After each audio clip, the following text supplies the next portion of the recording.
Hello and a very warm welcome to the Analyst dated 16 June 2025 brought to you by Vajiram and Ravi, wherein we'll be covering the 7 set of current affairs issues which have featured in today's newspaper. The handout of this very discussion is available in the description below for your reference. Beginning with the analysis section, firstly we'll try to understand that why when it comes to India, we have an abysmally low number of women as policymakers and what all steps the government need to take in order to change this particular scenario. Moving on to the second topic, herein we'll try to understand that why when it comes to India, we need to move in the direction of crop diversification and what are the challenges with respect to the same. Moving on to the simplified section, herein we'll be covering the 5 set of current affairs topics in the most simple manner possible, and we'll also be doing the necessary value addition which would be relevant for your upcoming prelims examination. So stay tuned. So beginning with the first topic, which is related to political representation of women in the legislatures. This particular topic we can link with GS paper 1 as well as GS paper 2. Okay, GS paper 1 में Indian society, basically issues related to women. In GS paper 2, polity section, parliament and state legislature. What is the context? Why are we looking into political representation of women? Because recently the World Economic Forum has released this year Global Gender Gap Index report. When it comes to India, our performance is not up to the mark because our ranking has reduced by 2 points. This year it is 131 out of 148 countries. Last year it was 129. Now before we look into this issue of political representation of women, let's just understand certain prelim facts with regard to this very report itself. So this report is released every year by the World Economic Forum, and for the first time it was released in 2006. So with the help of this particular report, the World Economic Forum basically tries to look into the gender gap in different domains, okay? When it comes to economic participation, educational attainment, health and survival, political empowerment. When I say economic participation of women, what the report would be gauging here? It would be looking into that what is the participation rate of women in the labor force? Is there any gender pay gap in that particular country or not? Educational attainment, in this we would be looking into the literacy levels when it comes to female population and what is their enrollment ratio at the school, at the secondary level as well as in the higher education level.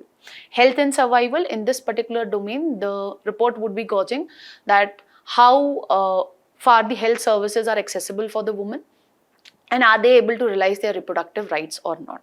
Political empowerment, herein the report would be looking into that how many percentage of women you have in the legislatures, okay, and how many of them are in the cabinet. If the value of the index is close to 1, that means there is gender parity. If it is close to 0, that means there is huge gender gap in different domains. So the value of the index would be lying between 0 and 1. Let's look into the key takeaways of this year report. So if you look at the global level, we have been able to close the gender gap when it comes to health and survival, aspect by 96% roughly. In education domain, we have been able to close the gender gap by 95%. Economic front, it has been closed by 61%. Political empowerment, I'm talking about the global level, we have been able to reduce it by 22% roughly or 23%. At the global level, women basically are representing 41% of the global workforce, but even today, across the countries, women still face an invisible glass ceiling. That is the reason this year report has also pointed out that although when it comes to the workforce at the global level, women represent 41% roughly of the global workforce. But when you look at the top management positions, the position of directors, okay, therein women constitute only roughly 28 to 29% of the top leadership position. Why? Because even today, women continue to face an invisible glass ceiling, okay. Beyond a particular level, women are not promoted because the men in the institutions have this perception regarding women that women cannot handle their domestic work as well as their professional work. Then Iceland has retained the world's most gender equal economy for the 6th consecutive year. And when you talk about the South Asian region, which is the best performer, so it is the Bangladesh. When it comes to India, let's look into what the report has to say.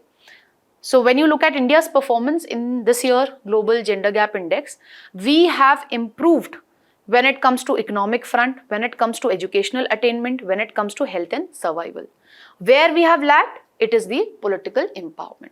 And on what basis I am saying this? Just look into this data point provided by this year report itself. That when you look at the representation of women in the parliament, it has actually declined from 14.7% to 13.8% this year. And we have also witnessed a declining trend when it comes to the share of women in the ministerial roles as well, from 6.5% to 5.6%. Now, before I get into the political domain, let's just understand that why India was able to perform better when it comes to educational aspect, economic aspect and health aspect. Just briefly, we'll be going through this particular thing.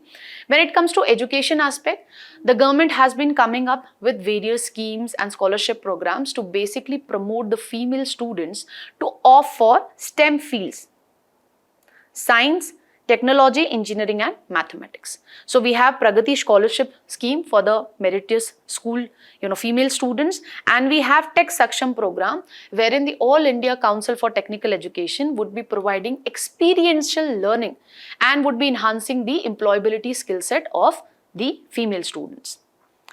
Then we have residential schooling model under the Kasturba Gandhi Balika Vidyalaya scheme, wherein 75% of the seats are reserved for the female candidates belonging from SC, ST, OBC and minority sections. And rest 25% of the seats would be given to female students only who belong to economically vulnerable, sections. Herein we have put in place a residential schooling model when it comes to upper primary education level. Then we have CBSE Udan scholarship program, under which the government is providing the video lectures and online material content so that the female students who belong to the technical side, the mathematics side, PCM side, they could be well prepared for the upcoming entrance examination, so that they can get the degree from a renowned engineering institute. When it comes to economic participation, in order to enhance the participation of the female in the workforce, the government has amended the Maternity Benefit Act. Now women get 26 weeks of paid maternity leave.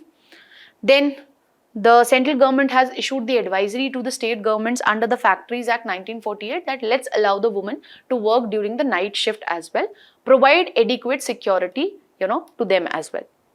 Then the government is also enhancing the skill set of the women through a network of Women Industrial Training Institute. And the government is also trying to address the pay gap, between the male and the female through the Equal Remuneration Act as well. So all this has enabled us to improve the participation of the female in the workforce. When it comes to health aspect, previously only in the previous analyst, we discussed about the falling total fertility rate when it comes to women. Why is it so? Because of increased institutional delivery, because now women are able to realize their reproductive rights.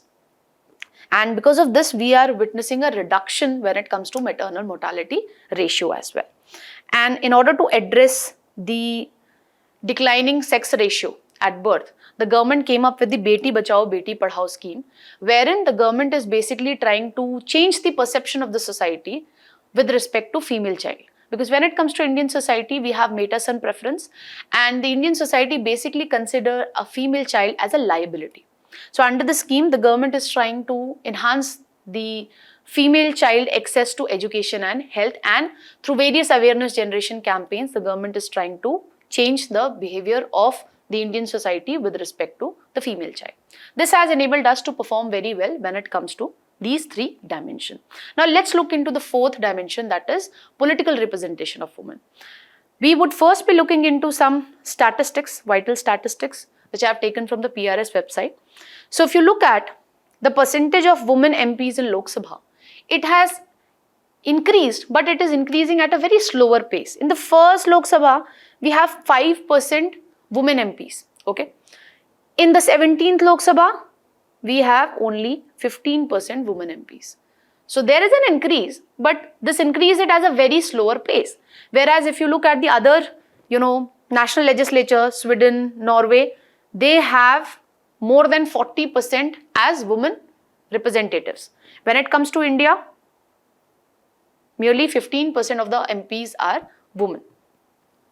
Then one of the major reasons why the parties do not give ticket to the women candidates, because they think that men candidates have a higher chance of winning the election because we have first past the post system.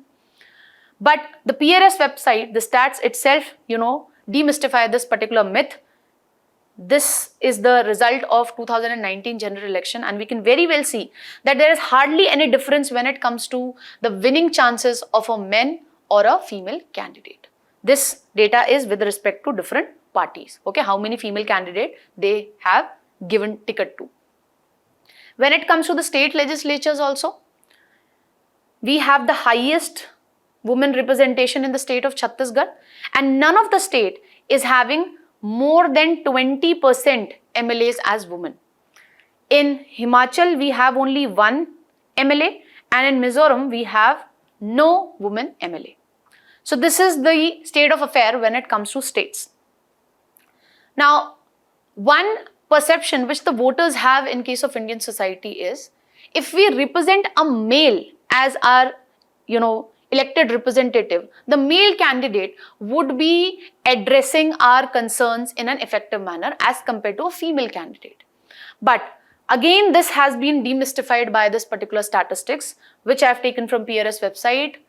17th Lok Sabha mein, what we are seeing is that if you look at the attendance, if you look at participation of male as well as female when it comes to the number of debates they are entering into, the number of questions they are asking at the floor of the house, and when it comes to the number of private member bills that are being introduced by male candidates and the female candidates, there is very less difference. Okay, but although we accept this fact that when it comes to the female MPs, their participation is marginally less as compared to male.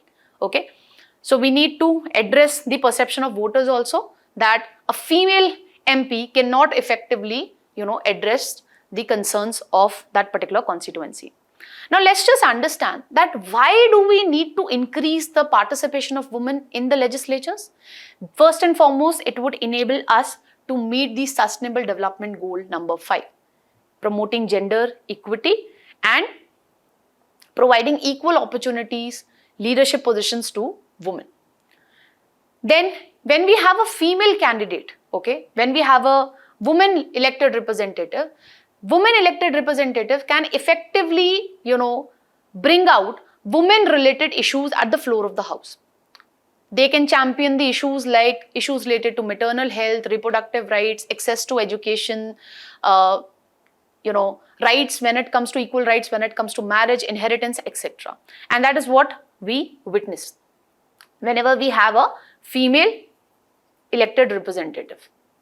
Then when we have a female elected representatives, as a woman representative would be effectively addressing or changing the mindset of the lawmakers also when it comes to issues related to women. And because of this, when we would be able to bring a change in the law set, the regulatory framework also, which are dealing with the gender related issue, ultimately when we'll be able to address all the gender related issue, it would enable us to realize the idea of inclusive growth as well. And when we'll be able to address the gender related issues, for example, gender sensitive workplaces, crèche facility should be there. When we'll be able to effectively implement the laws which are there, this would in turn enable the women to participate further in the workforce. And this would give a further boost to our economic growth as well, which would be more broad based as well as inclusive. And what we have seen is when we have women as elected representatives, there is less instances of corruption. You take the example of Jayalalitha. She has introduced great initiatives with regard to water conservation. Rainwater harvesting model was introduced by her in Tamil Nadu. She started the Anna canteens, okay? And this you can very well gauge when you evaluate the performance of Pradhan Mantri Gram Sadak Yojana, wherein the share of incomplete road projects was 22% less, wherein the constituency was led by a female representative. So these are the benefits of having more females as policy makers. So we need to change the perception of female as homemakers to lawmakers. Now, what are the reasons why we have abysmally low number of women as policymakers? First and foremost is the gender gaps in political ambition. That means there is gender-based socialization. Women from the childhood, they are basically socialized to carry out care roles, basically taking care of the elderly, taking care of the children. But when it comes to men, they are sensitized that they have to carry out instrumental roles. That means they are the one who have to take care of the family, they are the one who have to earn the money. And this is because of this gender, based socialization. Women are having lack of confidence, okay, that they could emerge as a great leader. That is why we see that women are less politically ambitious. And this is one of the major reasons that we witnessed the issue of Sarpanch Pati, especially at the Panchayati Raj institutions. Why? Because again, the male candidates, they think, the male family members, they think that the woman elected candidate do not have the ability to take the decisions effectively. Okay, so on paper, it is the female who is considered to be as the elected representative, but all the work, even the official meetings are being conducted by the male members of that particular elected female representative. Why? Because of this gender-based socialization. Female are not able to garner this particular self-confidence that they can also emerge as an effective leader. Like we have Jayalalitha, we are having Draupadi Murmu. Then there are socio-cultural barriers also. Because of the gender stereotypes, the political parties are not ready to give the ticket to the female candidates. Okay. And the voters also, as we discussed previously, they have the perception that the woman elected representative would not be able to effectively present their concerns at the floor of the house. Then as there is rising use of money and muscle power, and when it comes to females, they don't have access to huge economic resources. This is one of the major reasons why the political parties are not incentivized to give the party tickets to female candidates. Okay, so because of these peculiar reasons, women are not emerging as policy makers or lawmakers. Now, what all steps the government has taken to increase the participation of women in the legislature? So we have 106 Constitutional Amendment Act, through which we would be reserving 1/3 of the seats in Lok Sabha as well as in the State Legislative Assembly for the women. But the problem is, this would be coming into effect only after the next census and delimitation exercise, with respect to which there is a lot of ambiguity going on. Then we had 73rd and 74th Constitutional Amendment Act, under which 33% of the seats in the Panchayati Raj institutions has been reserved, and as well as in the urban municipalities, it has been reserved for women candidates. Bihar is giving 50% reservation to women when it comes to the local bodies. Then we have a Parliamentary Committee on Empowerment of Women, which was created in 1997, which would be looking into the areas, and it would be looking into that how we can further advance women in leadership roles. Then the Lok Sabha has come up with general neutral rules right from 2014. After this rules, now the leader of a Lok Sabha Parliamentary Committee is not designated as a chairman. As you see, it is not a gender neutral term. So instead of this, now based on this rule, the leader or the head of a Lok Sabha Parliamentary Committee would be designated as chairperson, which is a gender neutral term. Okay, so all these steps have been taken by the government. Lastly, what needs to be done further in order to increase the participation of women in the legislature? So we can come up with the quota system in the political party itself. This we can very well understand by looking at this data point. So Sweden, South Africa, Australia, France, wherever you are seeing higher percentage of elected women representatives, they have quota system in the political parties. Certain number of seats on which the political parties have to give ticket to a woman candidate only. If more number of tickets would be given to women candidate, only then their chances of winning the election would be increased. Okay. Normally, now the political party gives the ticket to women candidate only for the seats which are reserved for the women. But if we introduce this quota system with respect to political party, we are not reserving any particular seat. We are telling that, okay, this percentage of tickets that you are issuing needs to be given to a woman candidate. So more tickets, more chances of winning the election. Then we need to check the criminalization of politics as well as rising money and muscle power when it comes to elections in India. This would go a long way in increasing the participation of women in the legislatures. Then we need to do capacity building of the women leaders right from the local bodies. When they become a part of the local bodies, if we do the capacity building of them, we create training programs for them, we can see another beautiful examples like Draupadi Murmu. She has started her career from being a councillor.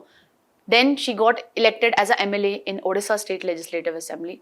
And over a period of time, she became the President of India. So we can see such great examples in future also if we do the capacity building of the women leaders so that they don't face, doubt, self-doubt when it comes to this thing that whether they can emerge as a great leader or not. Then we need to do gender sensitization in the schools. We need to do gender sensitization when it comes to political parties also, that women can also emerge as a strong leaders like Jayalalitha, okay, like Draupadi Murmu, etc. For this, we need to take the help of the media so that we can change this perspective when it comes to women from homemakers to lawmakers. That's all that we need to know with regard to this particular topic. I have framed a practice question for you. So do practice this question and let us know your answers in the comment section. With this, let's move on to the next topic. Now, the next topic is related to crop diversification, and this topic you can very well associate with GS paper 3, especially the agriculture section. So why we are discussing this issue of crop diversification? Because Punjab government is taking a lot of efforts to make sure that the farmers basically switch from paddy cultivation to alternative crops, which are not water guzzling crops. But what we are seeing is no change in the state of affairs. Even in this year, it is anticipated that roughly 90% of the cultivated area would be under the paddy cultivation only. Now, in this respect, the first thing that we need to understand is what is this crop diversification? What this term actually implies? This term implies that I'll be growing diverse crops in the same piece of land. One example could be agroforestry. So here in the side, I am growing trees, and in between, I am growing traditional crops. Or what I can do, I can grow paddy with water efficient crops like millets, sorghum, etc. Okay, or crop rotation would also be coming under crop diversification. Now, why there's a need to move in the direction of crop diversification? First and foremost, to reduce the vulnerability to pest and diseases. When on a same piece of land, year by year, you are growing same crop, this increases the vulnerability of pest attack. Like what we witnessed in the state of West Bengal, wheat was impacted by the wheat blast disease. And that is the reason farmers in West Bengal, they started switching to banana cultivation, to maize cultivation, etc. Then when you keep on growing one crop, so one crop, it would constantly, take up one particular nutrient. So over a period of time, the piece of land would be deprived of certain nutrients. And what would happen because of this? Then in order to enrich the soil with the nutrients, we have to increase our reliance when it comes to chemical pesticides and fertilizers. And what is happening over a period of time, as and when you keep on applying the chemical fertilizers and pesticide over the period, we witness reduced resource use efficiency. That means the amount of pesticide that I'll be putting into chemical pesticide and fertilizer, the productivity of that crop would not be in that consonance. Okay. So initially when I use chemical fertilizer, there would be great increase in agriculture productivity, okay, of that piece of land. But over a period of time, you will have to apply more chemical fertilizers and pesticide, but the increase in yield would not be up to the mark. Okay.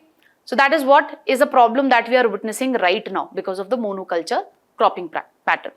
Then when it comes to paddy, it is a water guzzling crop, and this is the reason we are witnessing over-exploited groundwater units when it comes to state of Punjab and Haryana. And this was very well outlined in the annual groundwater quality report of 2024, which is released by Central Groundwater Authority.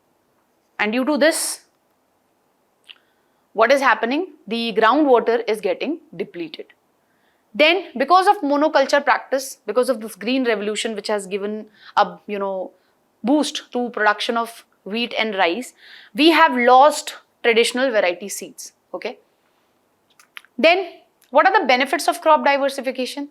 So, first and foremost, it would ensure income stabilization for the farmers. Let's suppose if I am growing paddy and along with that I am also growing millets, which is a drought resilient crop. So even if there is erratic rainfall, the rainfall is not up to the mark, in that case also the farmer would be able to earn from the millet production. And that is what is being done by the farmers in the state of Karnataka. Then it would help us in improving the soil health also. If along with the traditional crops, if we go leguminous crops like soybean, peanuts and pulses, they are known for nitrogen fixation. So next crop cycle, when I'll be growing some other crop, okay, it would be beneficial for the other crops. Then when the farmers, shift towards other crops like horticulture crops, millets, sorghum or spices, they are able to explore other market opportunity. They are able to capitalize on better market opportunity because there is high demand of organic spices, as you can see, cardamom, ginger, turmeric, and that is what Sikkim is doing, promoting organic farming of these particular spices. If the farmer is going only wheat and rice, then they are only dependent upon the government under the MSP. But if they diversify the crops, they would be able to explore the unexplored market, basically the export market. Then if I move in the direction of crop diversification, it would enable me to do natural pest control. How? Example, if I grow marigold with vegetable crop, marigold has a very strong fragrance which would be preventing the natural pest, okay, white flies, etc., from attacking the traditional crop which I have grown along with marigold. So crop diversification would reduce the amount of money that a farmer has to spend on chemical fertilizers and pesticides. Then if the farmers specialize based on the agroclimatic zone, when it comes to India we have 20 plus agroclimatic zone. If the farmers specialize in a particular crop based on the agroclimatic zone, it would be good for the environment also, and there would be high productivity also because that crop is well suited for that particular agroclimatic zone. And that is what Maharashtra is doing. It is, incentivizing the farmers to grow grapes and pomegranates. Then if we move in the direction of crop diversification, we would be able to reduce the import dependency, especially in case of pulses and oilseeds. In case of pulses, in 2024, we imported roughly 6.6 million tons of pulses. Okay, so we have a high import dependency when it comes to pulses and oilseeds. This is one of the major reasons also that why we need to move in the direction of crop diversification. Now, what all steps the government has taken to give a boost to crop diversification? So we have National Food Security Mission, wherein the government is incentivizing the farmers to grow pulses as well as oilseeds. So under this, the government is providing better quality seeds to the farmer, improving the irrigation, system by providing financial assistance to the farmer so that they can buy water efficient irrigation systems. Then we have crop diversification program under the Rashtriya Krishi Vikas Yojana, under which the central government has given the leeway to the state government that you can decide that which crop you want to give a boost to. Okay. Again, under this, seed, quality seeds and etc. would be provided. Then we have a integrated, mission for development of horticulture also, which is a centrally sponsored scheme. Herein, again, the government would be providing quality seeds, the government would also be working upon improving the cold storage infrastructure, because fruits and all, they are perishable in nature. So cold storage infrastructure, especially for the horticulture crops, would be improved. Then we have a state specific measure also in the state of Haryana, Mera Pani Meri Virasat scheme, wherein the Haryana government is providing financial incentives to the farmer to shift from water guzzling crops like paddy to water saving crops like maize, sorghum, millets, etc.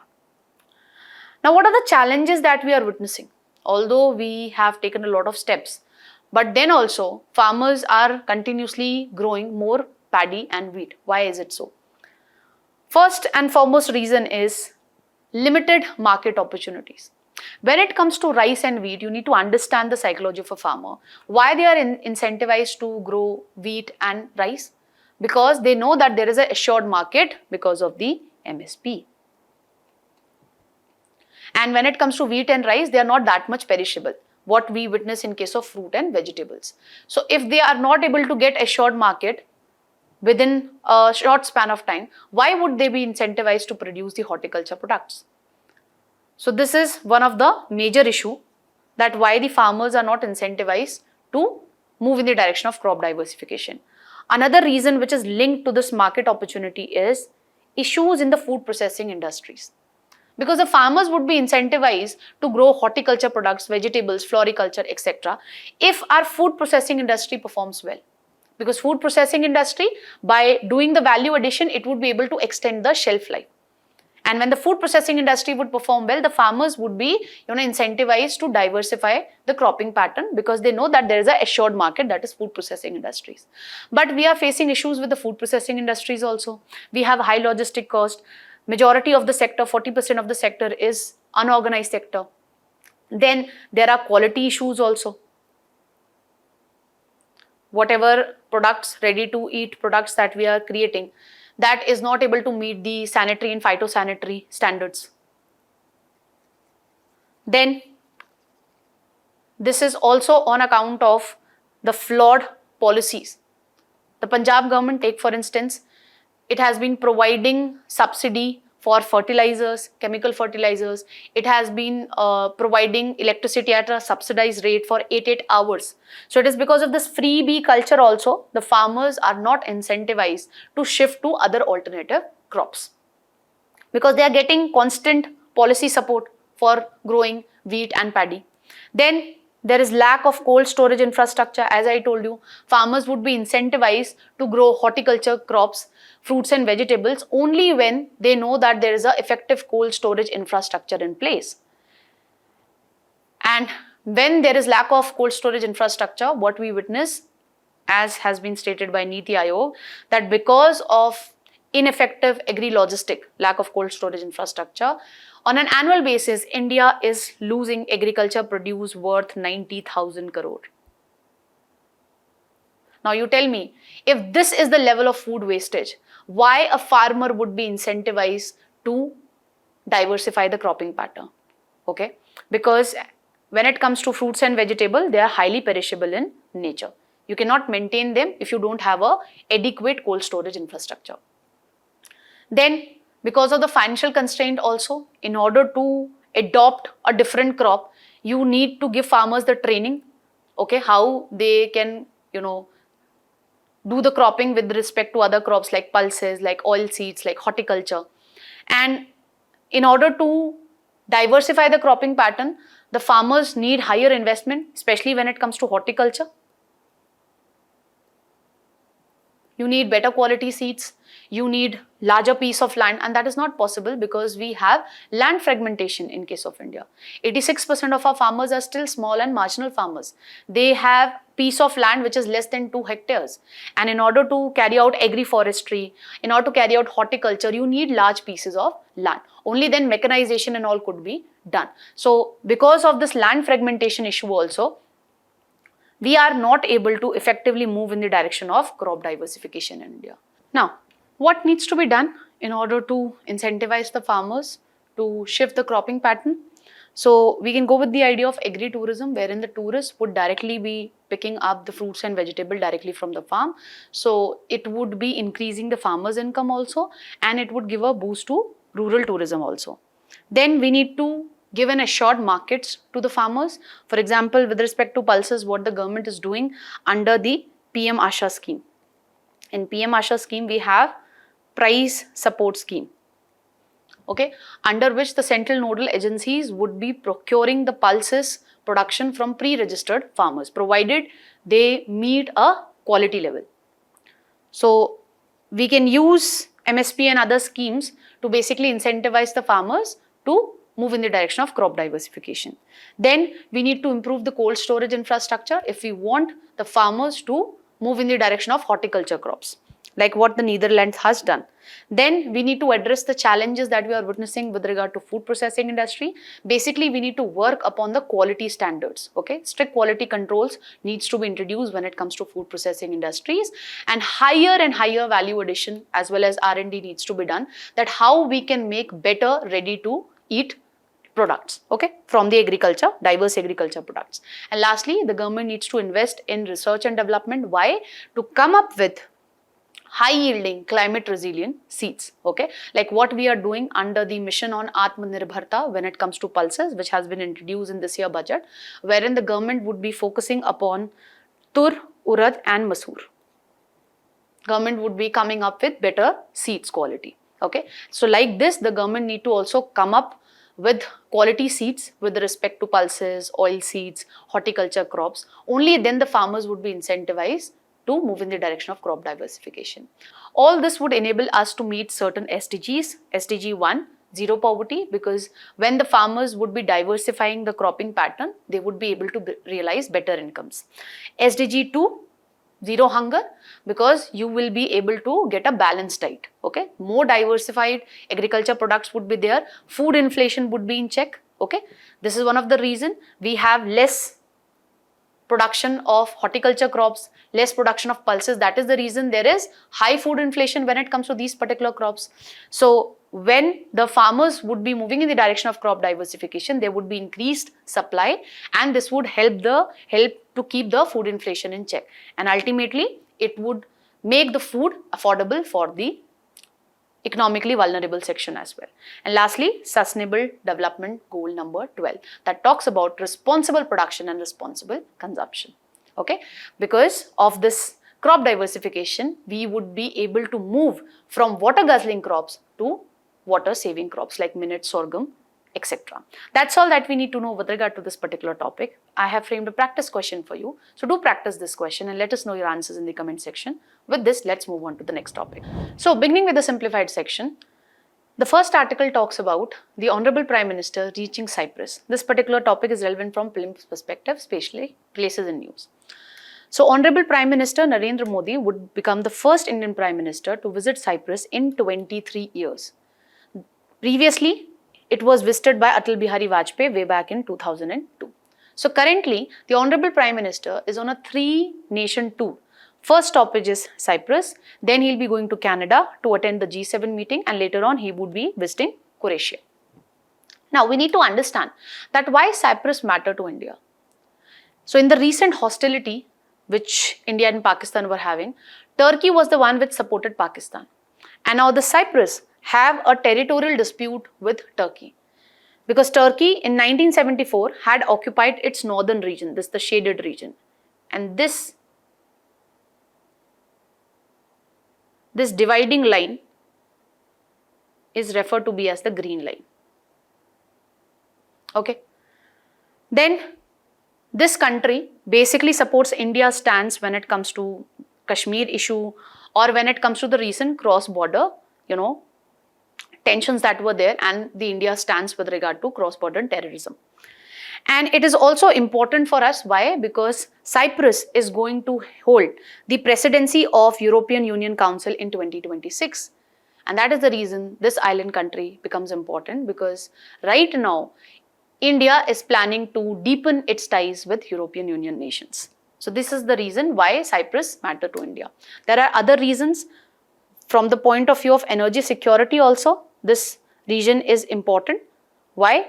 Because Cyprus is a key player when it comes to Eastern Mediterranean natural gas exploration, and India is planning to diversify its energy sources. So this is also important from energy security perspective, and this is also important from defense perspective, because Cyprus is planning to expand its defense cooperation when it comes to India, basically to give, a befitting reply to Turkey, because it is facing security challenges from Turkey.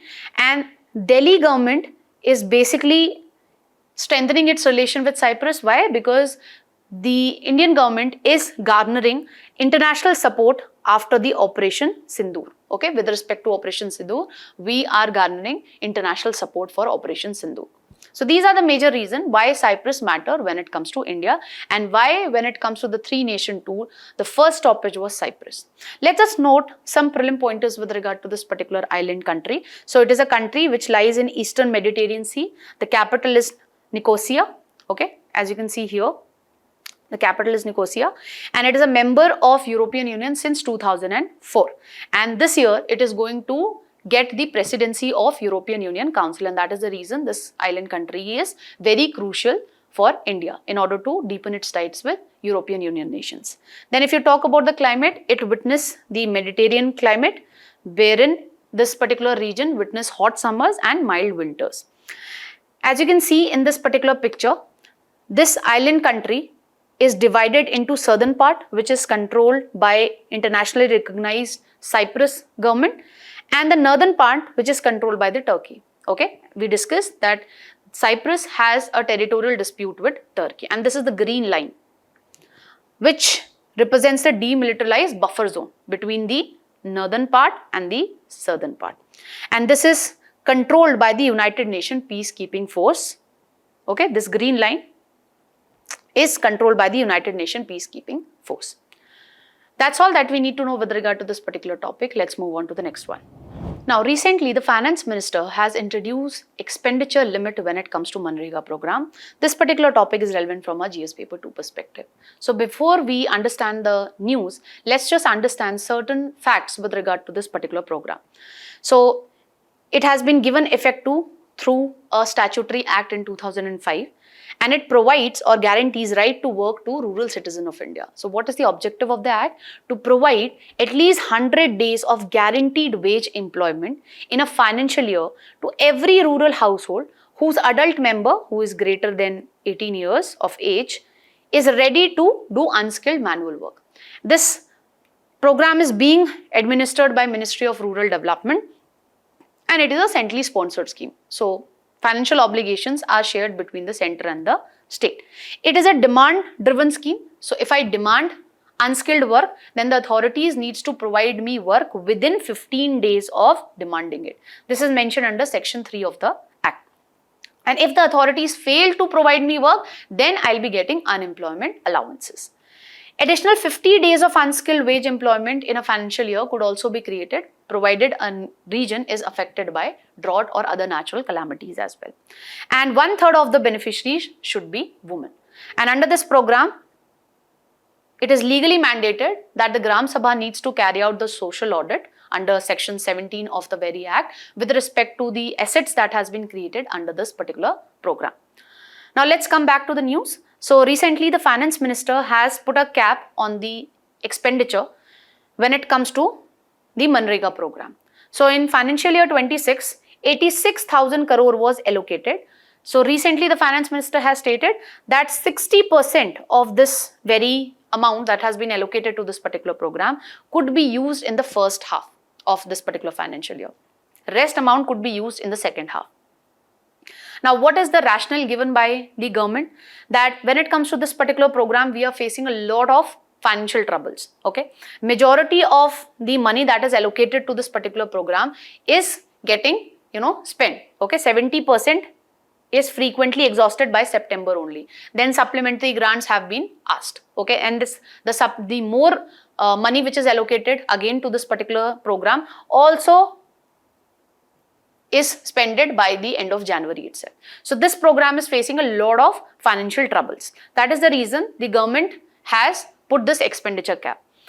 Now the writer is pointing out, and the civil societies have also pointed out, that when it comes to this particular program, it acts as a buffer for the rural citizens, especially when we have the erratic rainfall or when there is some extreme weather events or when there is rural distress. The demand for work, unskilled work, is highest between the months of April and June. It picks up after the Kharif sowing season in September, but weather abnormalities such as delayed rain can lead to high demand for work. For instance, in 2023, because of the low rainfall, there was 20% higher demand for the work under the MGNREGA program. The civil society is pointing out that this expenditure cap which the finance ministry has introduced is not taking into account this fluctuating demand thing. It can increase in certain months, it can decrease in certain months. So if you are putting an expenditure cap, then how the state governments would be spending the money if there is more demand? Okay. And there is also another question which has been outlined in the article, that is the question of legality. So when it comes to social welfare programs, they can be introduced through two mechanism. One is through schemes and all, like we have PM Kisan scheme, Tijwala Yojana, etc. One is through statutory acts. Okay, like when it comes to MGNREGA, it has been given a legal backing through an act, as act was created in 2005. Now the writer is pointing out that when it comes to schemes, okay, when we are implementing social welfare programs with the help of schemes, therein the executive has more power to bring the changes. But when it comes to the social welfare programs which have a legal backing, a statutory backing, therein the executive have limited flexibility to change the modalities of the implementation of the program. And the spending cap, which has been ordered by the finance ministry, is making it virtually impossible to realize this idea of guaranteed right to work. Okay. And the writer has pointed out that through various Supreme Court judgments, for example, Swaraj Abhiyan versus Union of India in 2016, Municipal Council Ratlam versus Shri Varidhi Chand, etc., the constitutional courts have also pointed out that financial inability cannot be a reason to disregard a statutory or constitutional duty. For example, you take the example of this particular prominent case law, Swaraj Abhiyan versus Union of India. Therein the Supreme Court ordered the central government that please effectively implement the Food Security Act which is there, because certain regions were witnessing drought-like conditions. So in this backdrop, the court pointed out that financial inability cannot be a reason to discontinue a constitutional or a statutory duty. Then another issue is lack of clarity. As I discussed, that when it comes to this particular program, it is a demand-driven scheme and demands keep on fluctuating. So there is lack of clarity that when the 60% expenditure cap is met, then if the workers demand the work, should the state be denying the work to them or not? Okay, and whether such workers would be liable to unemployment allowances, or the worker have to work without timely payment. Okay, so all these ambiguous questions have not been addressed by the government till now. However, the writer is pointing out that in both the situation wherein once the expenditure limit has been met, the state, if it is forced to deny employment even when the work is being demanded by the rural people, or if the worker have to work without timely payment, both the scenario, statutory rights of the workers are getting violated. Because what did we discuss? According to MGNREGA Act, according to Section 3 of this very Act, if I demand work, the authorities needs to give me work within 15 days of demanding it. Okay. So all these questions need to be addressed by the government. At the end, the writer is pointing out that this very decision of putting an expenditure cap when it comes to MGNREGA program would be undermining the letter and spirit of the Act. Okay. That's all that we need to know with regard to this particular topic. Let's move on to the next one. Now, the authorities are doing DNA analysis to identify the victims of the recent plane crash that we witnessed in Ahmedabad. This particular topic is relevant from PLIM's perspective, especially general science. So last week, Air India Boeing 878 witnessed a plane crash in Ahmedabad. So the authorities are doing DNA analysis to identify the victims with their family. Okay. Now, except the identical twins, every person has a unique DNA which is present nearly in every cell of their body. Now, as soon as an individual dies, their DNA begins to degrade, and this degradation rate is faster when it comes to DNA that is extracted from the soft tissues, that is skin, muscle, etc. However, the degradation rate is less when it comes to DNA extracted from hard tissues, that is bones and teeth. Okay, that is why forensic investigators usually collect the DNA samples from hard tissues, that is near the bones and teeth, and not from the soft tissues. DNA samples, they survive well in the cold and dry condition. That is the reason, as and when the authorities collect the DNA sample, they store it in a cool and dry environment, possibly at a temperature of -20°C. Now, based on the quality of DNA sample that is collected, the authorities can use different kinds of method to do the DNA analysis. Okay, first is short tandem repeat analysis, wherein we witness short repeating sequences of DNA, and herein the accuracy is quite high. But we need to understand this, that the STRs are typically found on nuclear DNA. Therefore, if we want to carry out this particular DNA analysis method, it is essential that the nuclear DNA is extracted from the sample that is not at all degraded. Now, if we don't have better quality nuclear DNA, then what is the another method? So, another method is mitochondrial DNA analysis. When the nuclear DNA is degraded or it is not available, then we use this method to do the DNA analysis. So, we take the DNA from the powerhouse of the cell, that is mitochondria. And this mitochondrial DNA is something which we inherit from our mothers. So, when we use this particular method of DNA analysis, we would be comparing the mitochondrial DNA of an X person with that of her mother, grandmother, etc. Basically with the maternal line of inheritance. Then in our class 10th NCERT, you must have read that when it comes to biological males, they have X and Y sex chromosome, and when it comes to biological females, they have 2 X chromosome. Now, a panel of STR on Y chromosome is inherited from or transferred from father to son. So, when we don't have close relatives available, so what we do? We use this Y chromosome analysis, and herein we will be comparing the DNA sample of this X person with that of the male relatives. And lastly, we have another method, that is single nucleotide polymorphism. This is the method that we use when the DNA sample is highly degraded. Okay, and this SNPs is unique to every person, and herein the sample reference would be the victim's personal belongings such as toothbrush, hairbrush, etc. But this method is not mostly effective. Okay, so this method is not mostly used. We primarily use this short tandem repeat analysis or mitochondrial DNA analysis, and then Y chromosome analysis. That's all that we need to know with regard to this particular topic. Let's move on to the next one. Now, recently, in order to give a boost to semiconductor as well as the production of electronics, the government has relaxed certain rules when it comes to special economic zones. This particular topic is relevant from prelims perspective, especially economy. Now, before we delve into the article which has come in today's newspaper, let's just understand certain pointers with regard to special economic zones. What are special economic zones? So, when it comes to this is India. This region, if the government designate as special economic zone, then this region would be getting a lot of relaxation with respect to GST, with respect to income tax, with respect to getting duty-free imports. Okay, and all this is being done basically to give a boost to manufacturing and give a boost to exports, so that we can earn more and more foreign currencies. So that is what has been written.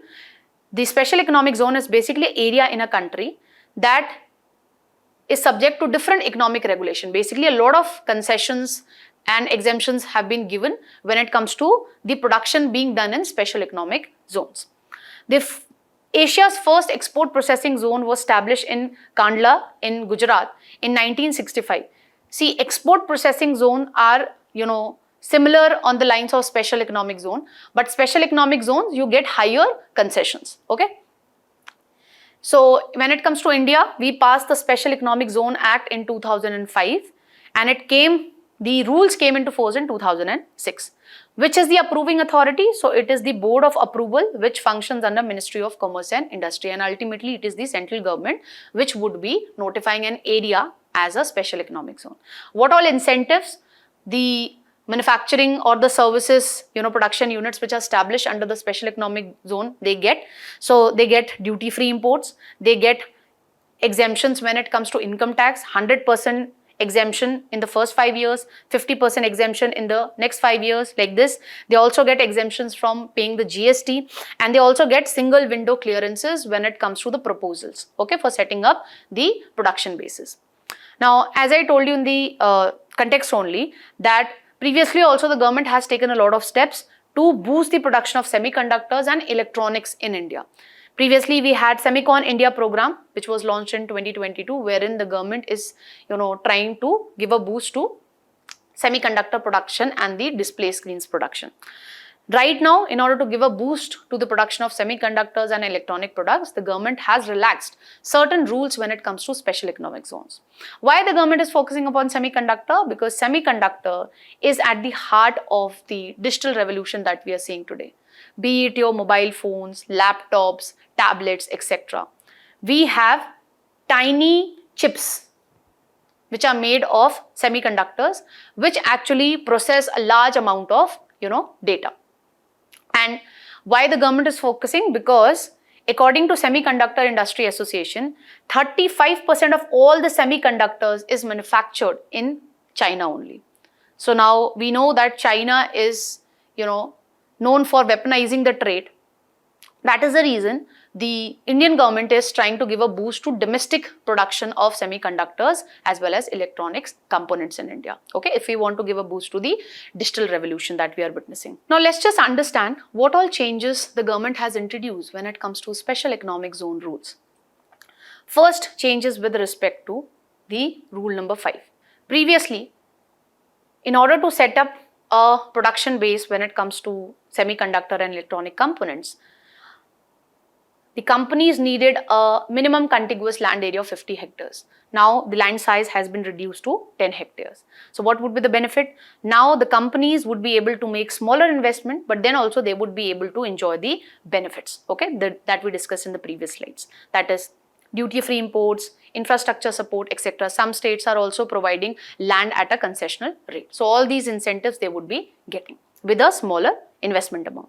Then we have changed rule number 7. Previously, the manufacturing base could be set up only when the land titles are clear. That is what we mean by encumbrance free land, okay. But in India, we know the land records are not maintained very well. So because of this, there was, on a constant basis, there was a delay when it comes to getting the approval for the authorities for setting up the production bases in special economic zone. So that is why this thing has been relaxed now. Now, even if the land titles are not clear, then also the authorities can allow the setting up of the manufacturing or production bases in special economic zone with respect to semiconductor and the production of electronic components. Okay. And lastly, we have changed rule number 18. So conventionally, as we discussed previously, that why the government designate a particular region as special economic zone?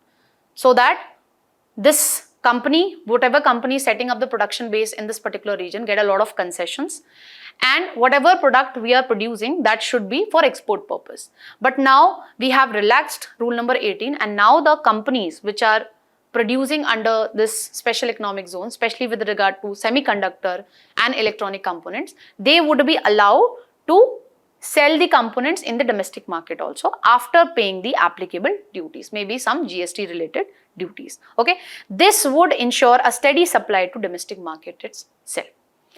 Now, we cannot right now predict that what would be the long-term implications with respect to the changes which the government has done when it comes to special economic zone rules. As and when the things fold out, we'll be discussing later. Let's move on to the next topic. Sadly, we witnessed an helicopter crash in Uttarakhand, and it is mainly because of not following the DGCA rules when it comes to flying in bad weather. This particular topic is relevant from GS paper 2 perspective. So, an helicopter which was carrying the pilgrims from Kedarnath temple, it crashed near Kedarnath in Uttarakhand only, and it was mainly because of low visibility due to bad weather. So, the State Disaster Response Force has said that it was because the Aryan Aviation, to which the helicopter belonged, they did not follow the protocols which are laid down by the Directorate General of Civil Aviation when it comes to checking the weather condition before a flight. And that is the reason an FIR has been launched against the Aryan Aviation. In this respect, we need to know certain prelim pointers with regard to this particular body, Directorate General of Civil Aviation. So it is a regulatory body in the field of civil aviation which primarily deals with the safety issues. As we discussed in the article also, this particular authority has come up with the protocols that how the aviation companies should check the weather condition before a flight, and this is related to safety issues only. This particular body has been given a statutory status with the Aircraft Amendment Act of 2020, and it functions under Ministry of Civil Aviation. Its headquarters are situated in New Delhi. And what are the prominent functions that this particular body performs? So it is responsible for regulation of air transport services to, from within India, and for enforcement of civil air regulation, air safety and airworthiness standards. It coordinates all the regulatory function when it comes to International Civil Aviation Organization. And whenever there is an plane crash or accident, the investigation of air accident is done by this particular body only. And it also provides technical assistance to the courts as well as the committees which are created to inquire into the aviation related accidents. This particular entity also conducts regular safety inspections of all the airlines and aircrafts, so that in order to make sure that the airlines and the aircrafts are meeting the required safety standard. Why? Because this is the entity which deals with the safety related issues.